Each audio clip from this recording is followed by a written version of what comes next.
नमस्कार दोस्तों, आप पढ़ रहे हैं कक्षा 10वीं एनसीईआरटी गणित। आज हम पढ़ेंगे प्रश्नावली 8.4 के अंतर्गत आने वाली त्रिकोणमितीय सर्वसमीकाएं एवं महत्वपूर्ण सूत्र।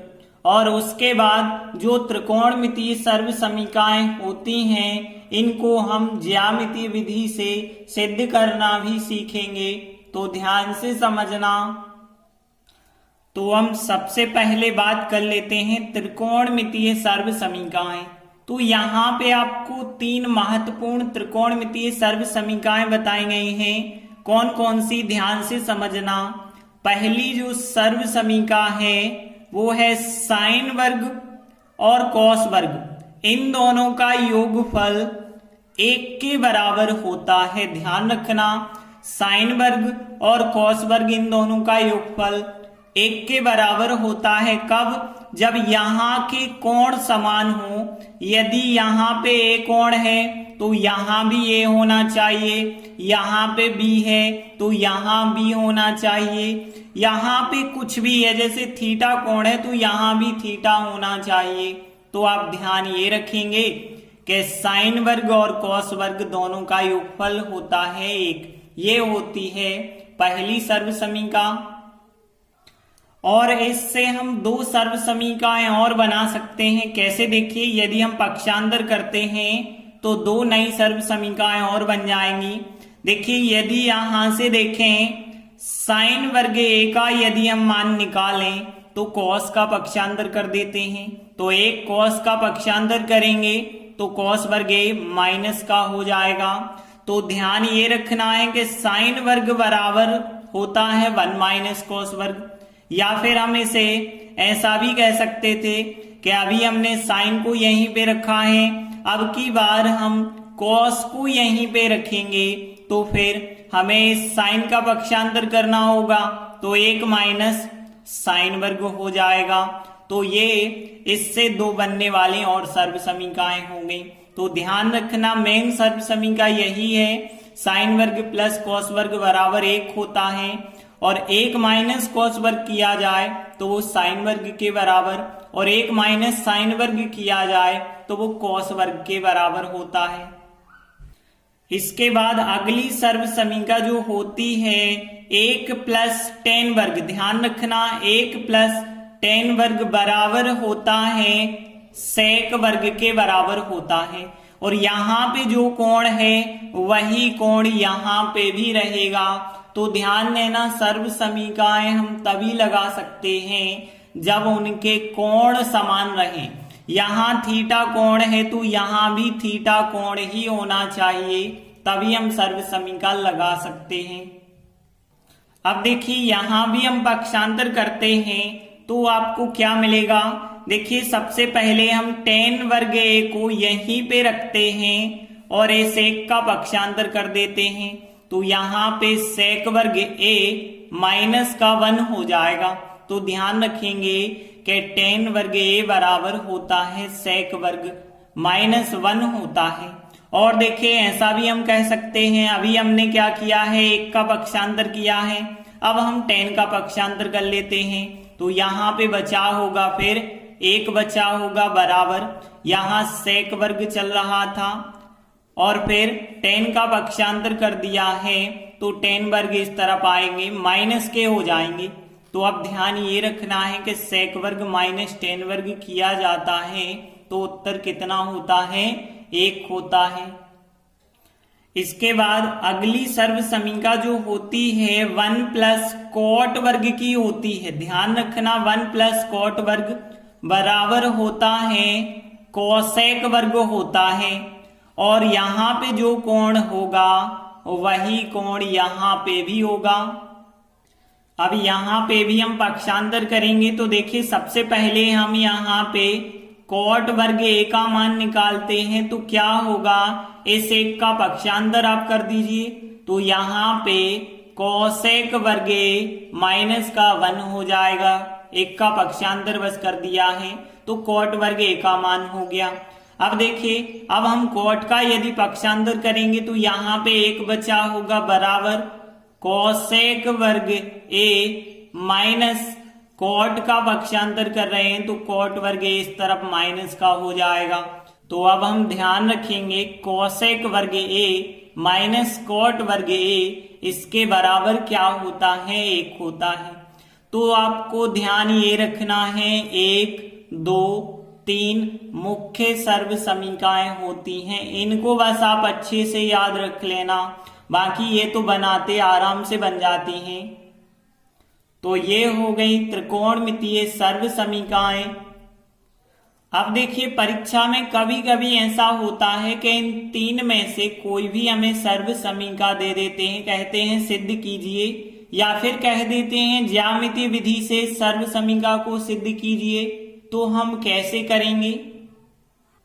तो देखिए इन 3 में से यदि कोई भी हमें सर्व समीकरण सिद्ध करने आ गई तो पहले हम क्या करेंगे? सबसे पहले हम एक मान के चलेंगे हमारे पास समकोण त्रिभुज है और कुछ भी उसका नाम दे सकते हैं। तो देखिए हम मान के चलते हैं एक समकोण त्रिभुज है, ABC मान के चलते हैं। अब देखिए यहाँ पे एक कोण चल रहा है, तो एक कोण हम यहाँ पे ले लेते हैं, ये रहा एक कोण। तो आपको फिर बहुत आसानी होगी कि एक कोण के लिए आधार हो जाएगा AB और एक कोण के लिए लंब हो जाएगा BC, और कोण भी यदि समकोण हम यहाँ पे लेंगे तो इसके सामने की भुजा कर्ण हो जाएगी AC। तो देखिए हम मान के चले त्रिभुज ABC एक समकोण त्रिभुज है, कोण भी 90 अंश है और कोण A हो गया न्यून कोण। अब देखिए यदि हम इस समकोण त्रिभुज में पाइथागोरस प्रमेय लगाएं तो पाइथागोरस प्रमेय क्या होगा? यहाँ कर्ण है AC, तो कर्ण का वर्ग बराबर लंब क्या है यहाँ पे BC है तो BC का वर्ग प्लस आधार क्या है AB है तो AB का वर्ग। अब देखिए इसे हमने समीकरण 1 का नाम दे दिया। अब आप ध्यान से समझना जो चीज हम बता रहे हैं। अब देखिए यदि हमें पहली सर्व समीकरण साइन वर्ग प्लस कॉस वर्ग बराबर 1 होता है, ये वाली सर्व समीकरण सिद्ध करने के लिए दी गई, तो हम देखेंगे साइन का फार्मूला लंब बटे कर्ण, कॉस का फार्मूला आधार बटे कर्ण है, तो कर्ण दोनों जगह बटे में है, और यदि कर्ण दोनों जगह बटे में है तो यहाँ पे जो कर्ण वाली भुजा है वो कौन सी है? AC है। तो यहाँ पे हम AC वर्ग से पूरे समीकरण में भाग दे देंगे। तो हमने लिखा समीकरण 1 के प्रत्येक पद में AC वर्ग से भाग देंगे। तो देखिए यहाँ पे AC वर्ग पहले से है और बटे में फिर हम यहाँ AC वर्ग लिख देंगे क्योंकि AC वर्ग से भाग देना है। यहाँ BC वर्ग है, AC वर्ग से भाग दे रहे हैं तो बटे में लिख दो, और यहाँ पे AB वर्ग है और AC वर्ग से भाग दे रहे हैं तो बटे में AC वर्ग लिख दो। अब ध्यान देना यहाँ पे AC वर्ग बटे AC वर्ग ये तो कट जाएंगे ना, क्योंकि एक सी संख्या है ऊपर नीचे तो कट जाएगी, यहाँ पे मिल जाएगा 1। अब यहाँ पे ध्यान देना BC बटे AC लिख दें। अब यहाँ वर्ग लगा है, यहाँ वर्ग, तो क्यों ना हम इनका इकट्ठा होल स्क्वायर लगा दें। यहाँ पे भी देखिए AB बटे AC है और यहाँ पे भी अलग अलग वर्ग लगे थे, हमने इकट्ठा वर्ग लगा दिया। अब देखिए चित्र में देखें तो यहाँ पे BC क्या है? लंब है, और AC क्या है? कर्ण है। तो यहाँ तो बन गया ना लंब बटे कर्ण बन गया, और लंब बटे कर्ण जो होता है साइन का फार्मूला होता है। तो यहाँ पे क्या आ जाएगा? लंब बटे कर्ण मतलब साइन आ जाएगा, और यहाँ पे कोण है A तो साइन A आएगा, और इस पे वर्ग लगा है तो वर्ग यहाँ लगा दें या होल स्क्वायर लगा दें, एक ही बात है। प्लस यहाँ देखें तो AB हो गया आधार और AC हो गया कर्ण, और आधार बटे कर्ण फार्मूला होता है कॉस का। तो यहाँ पे हम क्या लिख देंगे? कॉस लिखेंगे, कोण A है और यहाँ वर्ग है तो यहाँ भी वर्ग लिख दिया, और हम इसे पलट के भी लिख सकते हैं। तो यहाँ पे देखिए साइन वर्ग प्लस कॉस वर्ग, इनका मान कितने के बराबर आ गया है? 1 के बराबर अभी लिखा था 1 बराबर होता है साइन वर्ग प्लस कॉस वर्ग, लेकिन अब हमने पलट के लिख दिया साइन वर्ग प्लस कॉस वर्ग बराबर होता है 1। तो इस प्रकार से पहली सर्व समीका सिद्ध होती है। अब देखिए यदि हमें दूसरी सर्व समीका 1 + tan वर्ग बराबर sec वर्ग सिद्ध करना है, तो देखिए यहां पे tan और sec है। tan का फार्मूला लंब बटे आधार और sec का फार्मूला कर्ण बटे आधार, आधार आधार दोनों में बटे हैं। तो इसीलिए हम जो समीकरण 1 बनाया है, इस समीकरण 1 में आधार मतलब AB, तो AB वर्ग से भाग देना होगा यदि हमें दूसरी सर्व समीका सिद्ध करनी है। तो हमने लिखा अब हम समीकरण 1 के प्रत्येक पद में AB वर्ग से भाग देते हैं। तो ये रहा समीकरण 1। देखिए AC वर्ग बराबर है BC वर्ग प्लस AB वर्ग है। अब देखिए हम क्या कर रहे हैं, AB वर्ग से भाग दे रहे हैं, तो यहां बटे में AB वर्ग, यहां बटे में AB वर्ग आएगा और यहां भी बटे में AB वर्ग आएगा। अब देखिए हम क्या करते हैं, यहां पे AC बटे AB है, यहां वर्ग लगाए यहां वर्ग, तो क्यों ना हम इकट्ठा वर्ग लगा दें और यहां भी ऐसे ही करें कि BC बटे AB लिख के इसका भी हम इकट्ठा वर्ग लगा दें, प्लस AB वर्ग बटे AB वर्ग कट जाएंगे तो कितना आएगा 1। अब देखिए यहां पे AC क्या है, कर्ण है, और AB क्या है, आधार है। तो 1 बन गया कर्ण बटे आधार और 1 बन गया यहाँ BC है लंब और AB है आधार, तो यहाँ 1 बन गया लंब बटे आधार।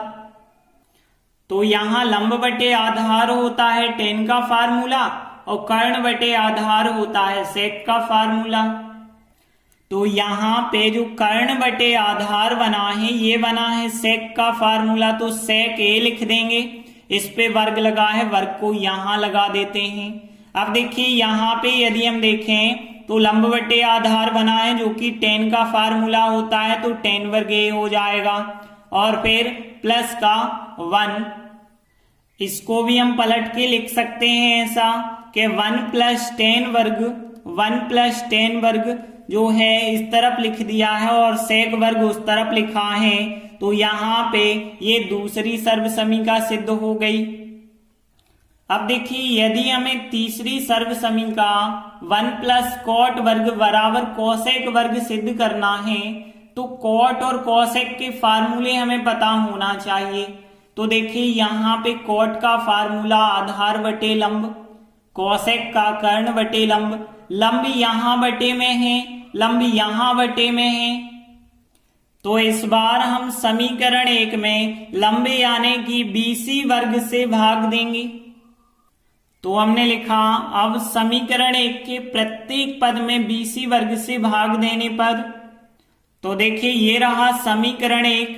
अब इसमें हम क्या कर रहे हैं, BC वर्ग से भाग दे रहे हैं, तो BC वर्ग यहाँ बटे में आएगा, यहाँ आएगा और यहाँ आएगा। तो ये था समीकरण 1। अब इसमें हमने क्या किया, BC वर्ग से भाग, यहाँ भी BC वर्ग से भाग, यहाँ भी BC वर्ग से भाग। अब आगे देखिए यहाँ पे AC बटे BC लिखा है और इन पे अलग अलग वर्ग लगे हैं, तो क्यों ना हम इनका इकट्ठा वर्ग लगा दें और यहाँ BC वर्ग कट गए तो यहाँ तो 1 आ जाएगा। अब यहाँ भी वैसे ही करेंगे कि AB बटे BC लिखेंगे और यहाँ जो अलग अलग वर्ग लगे थे इन वर्गों को इकट्ठा लगा देंगे। अब चित्र में यदि हम देखें तो AC हो गया कर्ण और BC हो गया लंब, तो यहाँ पे कर्ण बटे लंब बन गया और यहाँ पे देखिए AB हो गया आधार और BC हो गया लंब, तो आधार बटे लंब बन गया। देखिए कर्ण बटे लंब होता है कोसेक का और आधार बटे लंब होता है कोट।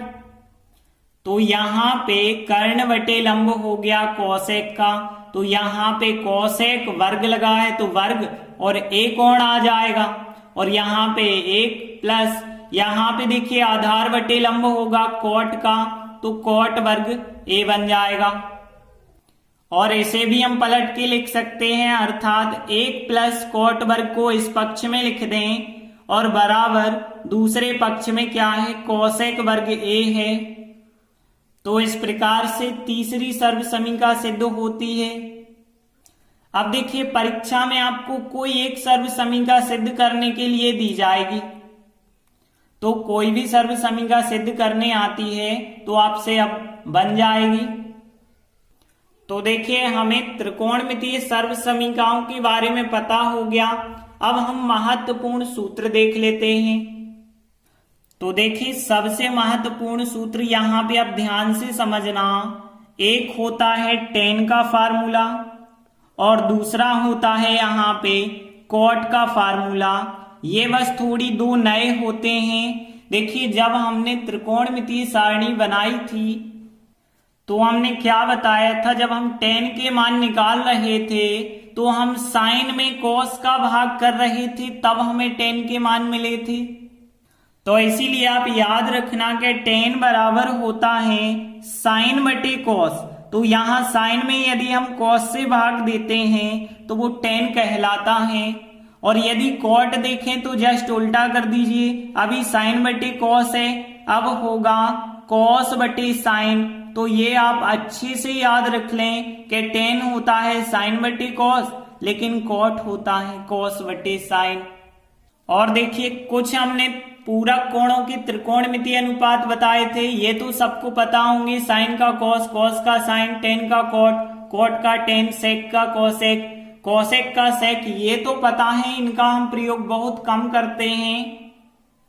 इसके अलावा हमने ये कुछ आपको फार्मूले बताए थे। तो यहाँ पे आप याद रखना कि जो cosec होता है वो साइन का उल्टा होता है, cosec साइन का उल्टा होता है, इसीलिए हम 1/sin लिखते हैं। तो आप ध्यान रख लेना कि cosec बराबर होता है 1/sin। और यदि हम बात करें sec की, तो sec जो होता है cos का उल्टा होता है, तो यहाँ sec a बराबर होगा 1/cos a। इसी प्रकार से जो होता है cot वो tan का उल्टा होता है, लेकिन ये वाला फार्मूला कहीं नहीं लगता ज्यादा, लेकिन ज्यादा जो फार्मूले लगते हैं ये दोनों हैं। और देखिए यदि हम इन दोनों का तिर्यक गुणा कर दें तो साइन का cosec के साथ गुणा होगा, तो साइन इंटू cosec, ध्यान रखना साइन इंटू cosec एक दूसरे के अपोजिट हैं, इसका गुणा इससे करेंगे, यहाँ 1 होगा, 1 का गुणा इससे करेंगे तो 1 आएगा। तो ध्यान रख लेना साइन और cosec का गुणनफल 1 होता है। यहाँ cos और sec करेंगे तो यहाँ cos इंटू sec इन दोनों का गुणनफल भी 1 होता है। उसी प्रकार से जो tan और cot होते हैं वो भी एक दूसरे के उल्टे होते हैं, तो tan और cot का गुणनफल भी 1 होता है। तो इतने ही फार्मूले हैं जो आपको अच्छे से याद रखने हैं, 1 2 3 सर्वसमीकाएं और ये कुछ फार्मूले हैं। यदि इतने आपसे बन गए तो पूरे सवाल आप आसानी से कर सकते हैं। धन्यवाद।